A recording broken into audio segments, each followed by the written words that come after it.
নমস্কাৰ সকলোকে স্বাগতম জনাইছো বেষ্টৰ নতুন এটা ভিডিঅলৈ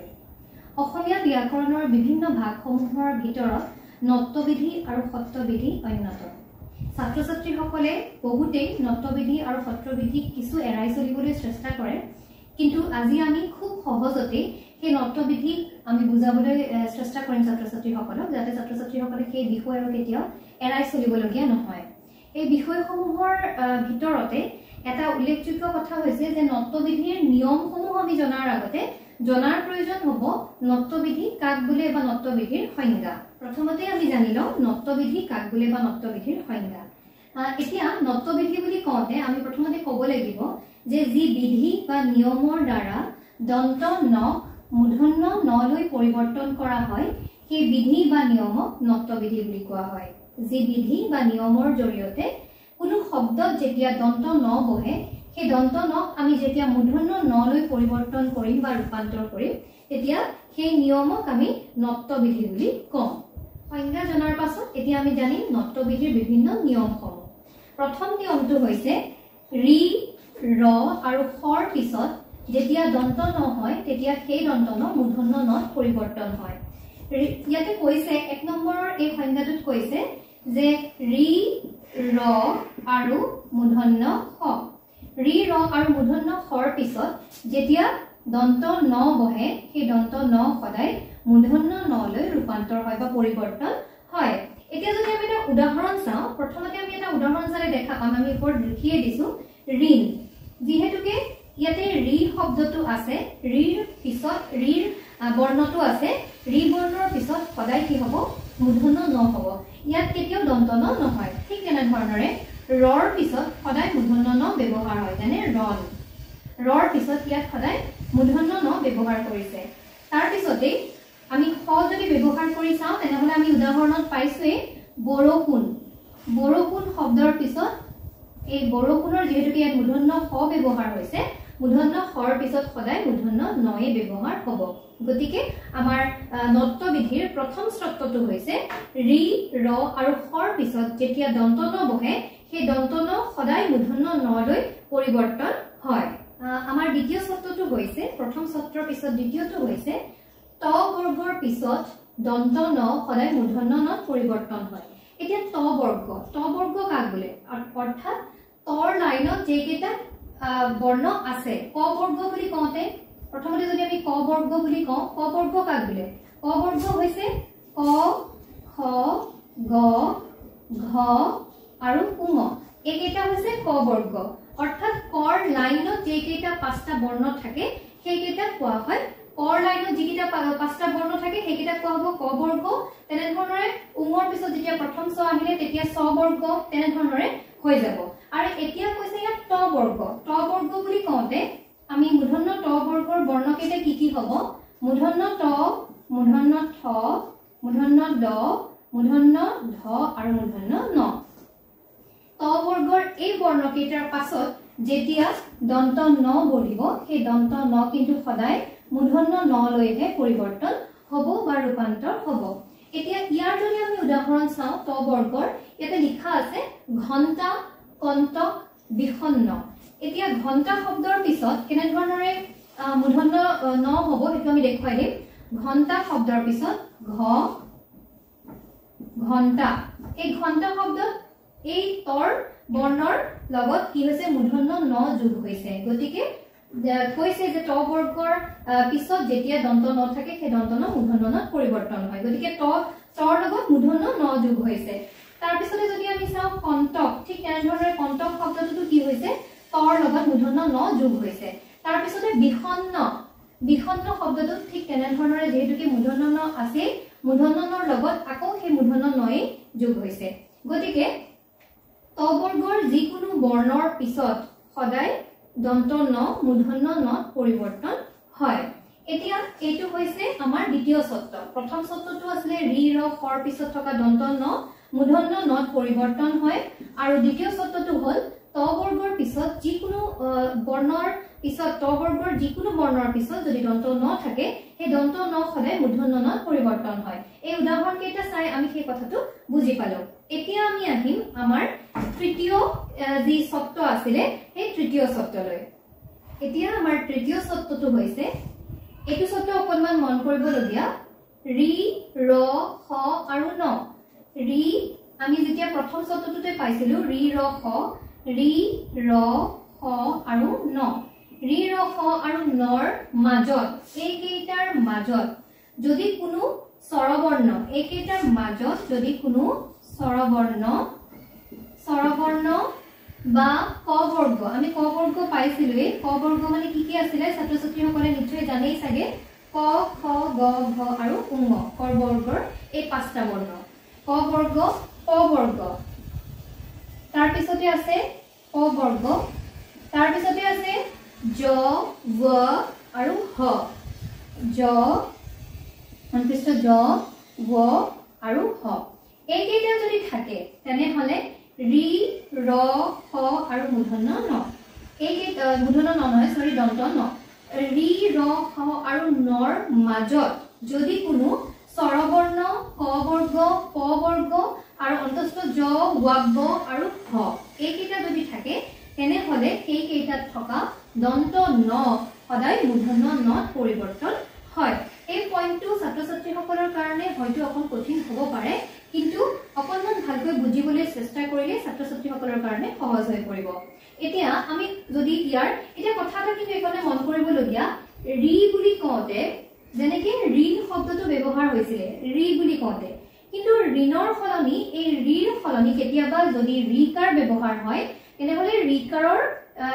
ৰিকাৰ থাকিলেও কিন্তু তেতিয়া দন্ত ন মূৰ্ধন্য ন পৰিৱৰ্তন হ'ব এইটো কথা কিন্তু ছাত্ৰ ছাত্ৰীসকলে মন কৰিব লাগিব ইয়াৰ লগতে কোৱা হৈছে আমি যদি উদাহৰণ চাওঁ তেতিয়া আমি দেখা পাম কৃপণ যেতিয়া আমি কৃপণ শব্দটো চালো কৃপণ এই কৃপণ শব্দটোত আমি দেখিছো ইয়াত ৰি ব্যৱহাৰ নিজে হোৱা নাই তাৰ সলনি ব্যৱহাৰ হৈছে এই ৰিকাৰডালহে কিন্তু ব্যৱহাৰ হৈছে ৰি নিজে ব্যৱহাৰ হোৱা নাই তাৰ সলনি ব্যৱহাৰ হৈছে ৰিকাৰ তাৰ পিছতে চালো পাষাণ ৰাৱণ ভ্ৰমণ গতিকে এনে ধৰণৰ শব্দবিলাকত সদায় কি হ'ব মূৰ্ধন্য ন ব্যৱহাৰ হ'ব অৰ্থাৎ যদি ৰি ৰ খ আৰু নৰ মাজত যদি কোনো স্বৰবৰ্ণ ক বৰ্গ প বৰ্গ জ ৱ হ এইকেইটা যদি থাকে তেনেহলে তাত থকা দন্ত ন সদায় মূৰ্ধন্য ন পৰিৱৰ্তন হয় ইয়াতো তেনে ধৰণৰে সেই শব্দটো পূৰণ হৈছে কাৰণ ৰি আছে ৰিৰ মাজৰটো কি আছে প বৰ্গৰ এই প বৰ্গৰ পটো আছে গতিকে তাত থকা দন্ত ন সদায় মূৰ্ধন্য ন হ'ব গতিকে তেনে ধৰণৰে বাকি কেইটাও হৈছে ইয়াতে ৰাৱণ শব্দটোত ৰ আছে ইয়াৰ ৰ আছে লগতে কি আছে ৱাব্ব ইয়াতে আমি পাইছিলো জ ৱ হ গতিকে ৱাব্ব আছে মাজত ৱাব্ব থকাৰ কাৰণে এটো কি হৈছে মূৰ্ধন্য ন পৰিৱৰ্তন হৈছে তেনে ধৰণৰে আমি ইয়াতে বিভিন্ন ধৰণৰ উদাহৰণ আৰু আমি পাম যেনেকৈ কৃপণটো কলো পাষাণ ৰাৱণ ভ্ৰমণ গতিকে এনে ধৰণৰ উদাহৰণসমূহ কিন্তু ছাত্ৰ ছাত্ৰীসকলে মন কৰিব লাগিব তৃতীয় আমাৰ শব্দটো পূৰণ হৈছে এতিয়া তৃতীয় শব্দৰ পিছত আমি আহিম চতুৰ্থ শব্দলৈ যাৰ দ্বাৰা দন্ত ন মূৰ্ধন্য ন পৰিৱৰ্তন হয় আমাৰ চতুৰ্থ শব্দটো হৈছে উত্তৰ দক্ষিণ চান্দ্ৰ পৰা নাৰ ৰাম এই কেইটা শব্দৰ পিছত যদি অয়ন শব্দটো যোগ হয় যেনে উত্তৰ তাৰ পিছতে কৈছে দক্ষিণ উত্তৰ দক্ষিণ চান্দ্ৰ তাৰ পিছতে হৈছে পৰা নাৰ ৰাম এইকেইটা শব্দৰ পিছত যদি আমাৰ অয়ন শব্দটো যোগ হয় তেনেহলে সেই অয়নত থকা যি দন্ত ন আছে সেই দন্ত ন সদায় মূৰ্ধন্য ন পৰিৱৰ্তন হয় এটা উত্তৰৰ লগত যদি আমি উত্তৰ শব্দটো থকা যদি অয়নটো যোগ দিও তেনেহলে কি হ'ব বাৰু ছাত্ৰ ছাত্ৰীসকলে জানেনে উত্তৰৰ লগত যেতিয়া অয়ন শব্দ যোগ হয় তেতিয়া সেই শব্দটো কেনে ধৰণৰে হয় উত্তৰায়ন মূৰ্ধন্য ন উত্তৰায়ন ঠিক তেনে ধৰণৰে দক্ষিণৰ লগত যদি অয়ন শব্দ যোগ হয় তেতিয়া হ'ব দক্ষিণায়ন এতিয়া এই নায়নৰ দক্ষিণায়নৰ যি পিছৰ মূৰ্ধন্য দন্ত ন সেই দন্ত ন সদায় মূৰ্ধন্য ন পৰিৱৰ্তন হ'ব দক্ষিণায়ন তেনে ধৰণৰে চন্দ্ৰৰ লগত হ'ব চন্দ্ৰায়ন পৰায়ন নাৰায়ণ ৰামায়ণ এটা নাৰ শব্দটো আছে ইয়াত নাৰ শব্দৰ লগত যেতিয়া অয়ন শব্দ যোগ হ'ব তেতিয়া হ'ব নাৰায়ণ তেতিয়া ইয়াৰ পিছৰ যেটো ন আছে সেই নটো মূৰ্ধন্য ন হ'ব ৰামৰ পিছত যেতিয়া অয়ন শব্দ যোগ হ'ব তেতিয়া হ'ব কি ৰামায়ণ ৰামৰ পিছত যেতিয়া অয়ন শব্দ যোগ হ'ব তেতিয়া হ'ব ৰামায়ণ তেনে ধৰণৰে চন্দ্ৰায়ণ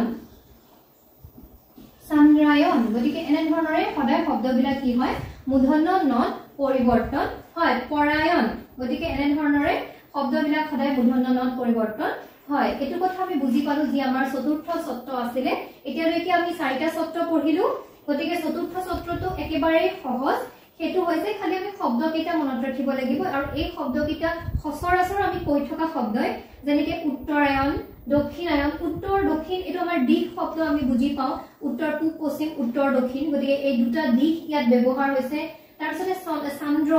পৰা নাৰ ৰাম এইকেইটা শব্দৰ পিছত যেতিয়া অয়ন শব্দটো যোগ হয় সেই অয়ন শব্দৰ দন্ত ন সদায় মূৰ্ধন্য নত পৰিৱৰ্তন হয় এতিয়া আমি আহিম আমাৰ 5 নম্বৰ যেটো শব্দ আছে 5 নম্বৰ শব্দলৈ আমাৰ 5 নম্বৰ শব্দটো হৈছে প্ৰ পৰা পূৰ্ব পৰা অপৰ এইকেইটা শব্দৰ পিছত যেতিয়া অহ্ন শব্দ যোগ হ'ব অহ্ন এইকেইটা শব্দৰ পিছত যেতিয়া অহ্ন শব্দ যোগ হ'ব সেই অহ্নৰ দন্ত ন সদায় মূৰ্ধন্যনত পৰিৱৰ্তন হয় প্ৰ পূৰ্ব পৰা অপৰ এইকেইটা আমি মনত ৰাখিব লাগিব আমাৰ শেষৰ যেটো শব্দ হৈছে এইকেইটা হৈছে প্ৰ পূৰ্ব পৰা অপৰ এই শব্দবিলাকৰ পিছত যেতিয়া আমাৰ অহ্ন শব্দ যোগ হ'ব সেই অহ্ন শব্দ কিন্তু তেতিয়া কি হ'ব অহ্ন শব্দৰ দন্ত ন মূৰ্ধন্য নত পৰিৱৰ্তন হ'ব এতিয়া উদাহৰণ চালে আমি দেখা পাম পূৰ্ব ইয়াত দেখা আছে পূৰ্বাহ্ন শব্দৰ এই মূৰ্ধন্য ন হৈছে অপৰাহ্ন প্ৰাহ্ন গতিকে এনে ধৰণৰে আমি দেখিম যে দন্তৰ ন সদায় মূৰ্ধন্য নত পৰিৱৰ্তন হয় এতিয়া এইকেইটা হৈছে নত্ব বিধিৰ 5টা শব্দ এই 5টা শব্দ অনুসৰি আমি সদায় দন্ত ন মূৰ্ধন্য ন লৈ পৰিৱৰ্তন কৰো এতিয়া ছাত্ৰ ছাত্ৰীসকলক যদি মই সুধো নত্ব বিধিৰ সংজ্ঞা কি তেতিয়া ক'ব লাগিব ছাত্ৰ ছাত্ৰীসকলে যে যি বিধি বা নিয়মৰ দ্বাৰা আমি দন্ত ন মূৰ্ধন্য ন লৈ পৰিৱৰ্তন কৰো সেই বিধি বা নিয়মক নত্ব বিধি বুলি কোৱা হয় আৰু নত্ব বিধি বুলি কওঁতে যিখিনি নিয়মৰ কথা কোৱা হৈছে তাৰে আমি আজি ইয়াতে 5টা নিয়ম উল্লেখ কৰিলো ছাত্ৰ ছাত্ৰীসকলৰ কাৰণে এই 5টা নিয়ম অতি সহজ মনত ৰাখিবলৈ যদি অকলমান মন দি চাই তেনেহলে অতি সহজতে তেওঁলোকে মনত ৰাখিব পাৰিব এতিয়া এই নিয়ম কেইটা মই আকৌ এবাৰ কৈ দিছো থুলমুলকে প্ৰথমটো আছিল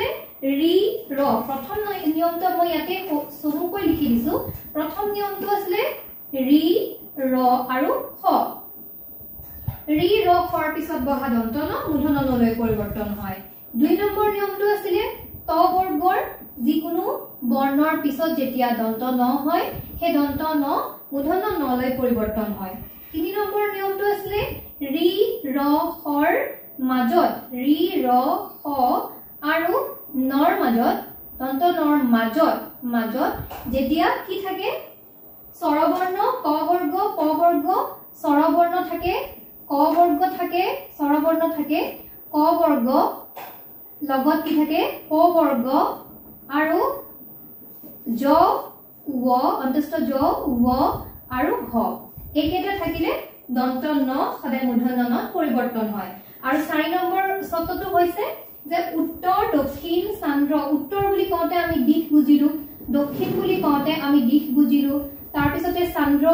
বুলি কওঁতে আমি চন্দ্ৰৰ লগত আকাৰডাল আমাৰ যোগ হ'ল তাৰ পিছতে পৰা শব্দ আমি ব্যৱহাৰ কৰিয়ে থাকো নাৰ আৰু ৰাম এই শব্দবিলাকৰ পিছত যেতিয়া অয়ন শব্দটো যোগ হয় কি শব্দ যোগ হয় ইয়াৰ পিছত অয়ন শব্দ যোগ হলে সেই দন্ত ন মূৰ্ধন্য নত পৰিৱৰ্তন হয় তাৰ পিছতে আমি একেবাৰে শেষৰ পইণ্টটো পালো যে প্ৰ পূৰ্ব পৰা অপৰ আৰু অহ্ন প্ৰ পূৰ্ব পৰা অপৰ এইকেইটা শব্দৰ পিছত যেতিয়া অহ্ন শব্দটো যোগ হয় তেতিয়া সেই অহ্ন শব্দৰ দন্ত ন মূৰ্ধন্য নত পৰিৱৰ্তন হয় গতিকে চমুকৈ মই খুব সহজতে ছাত্ৰ ছাত্ৰীসকলক আজি নৃত্যবিধি বুজাবলৈ চেষ্টা কৰিলো এই নৃত্যবিধিৰ যদি কিবা আৰু আখোৱা ছাত্ৰ ছাত্ৰীসকলৰ মনত আছে তেনেহলে আমাক কমেন্টৰ জৰিয়তে সেই আখোৱাসমূহ আমাক জনাব আমি যিমান পাৰো সেই আখোৱাসমূহ দূৰ কৰিবলৈ চেষ্টা কৰিম আৰু আজিৰ ভিডিওটো যদি ভাল লাগিলে এটা লাইক কৰিব আৰু আপোনালোকৰ নিশ্চয়কৈ যদি আৰু 10 জনে জানিব পাৰে তাৰ কাৰণে ভিডিওটো শ্বেয়াৰ কৰাৰ লগতে আমাৰ চেনেলটো সাবস্ক্ৰাইব কৰিব থ্যাংক ইউ